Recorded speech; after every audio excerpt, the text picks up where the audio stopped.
প্রিয় বন্ধুরা, শুভ সন্ধ্যা। কেমন আছো সবাই? অনেক দিন পরে আমরা আমি আর নাতিবাবু চলে এসেছি। হ্যাঁ, দেখি সে তখন একটু বড় হয়েছে, সে কতক্ষণ স্থির হয়ে থাকে। চলো আজকে বীর পুরুষ কবিতাটা যতটুকু পারা যায় করি, ঠিক আছে? রবীন্দ্রনাথ ঠাকুরের বীর পুরুষ। বাবু তুমি করো। মনে করো যেন বিদেশ ঘুরে মাকে নিয়ে যাচ্ছি অনেক দূরে। তুমি যাচ্ছ পালকিতে মাচড়ে, দরজা দুটো একটুকু ফাঁক করে। আমি যাচ্ছি রাঙা ঘোড়ার পরে, টগবগিয়ে তোমার পাশে পাশে। রাস্তা থেকে ঘোড়ার খুঁড়ে খুঁড়ে রাঙা ধুলোই মেঘ উড়িয়ে আসে। সন্ধে হলো, সূর্য নামে পাটে, এলেম যেন জোড়া দিঘির ঘাটে।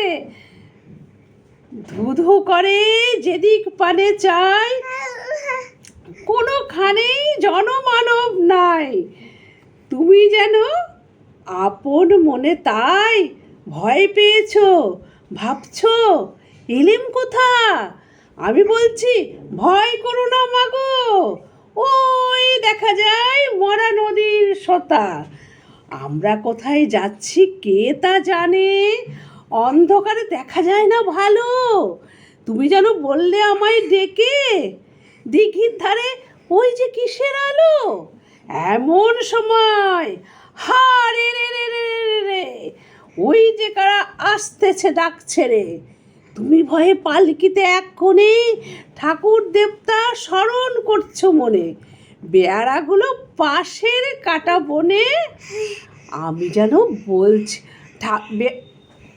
বেয়ারাগুলো পাশের কাটা বনে, আমি যেন তোমায় বলছি ডেকে আমি আছি, ভয় কেন মা করো? তুমি বললে যাস নে খোকা ওরে, আমি বলি দেখো না চুপ করে। ছুটিয়ে ঘোড়া গেলেম তাদের মাঝে, কি ভয়ানক লড়াই হলো মাঝে। শুনে তোমার গায়ে দেবে কাটা, কত লোক যে পালিয়ে গেল ভয়ে, কত লোকের মাথা পড়ল কাটা। এত লোকের সঙ্গে লড়াই করে ভাবছো খোকা গেলই বুঝি মরে। আমি তখন রক্ত মেখে ঘেমে বলছি এসে লড়াই গেছে থেমে। তুমি শুনে পালকি থেকে নেমে চুমো খেয়ে নিচ্ছ আমায় কোলে। বলছো ভাগ্যে খোকা সঙ্গে ছিল, কি দুর্দশাই হতো না তাহলে, হতো তা না হলে। দুর্দশা আমার হলো বটে নাতির সঙ্গে কবিতা করতে গিয়ে।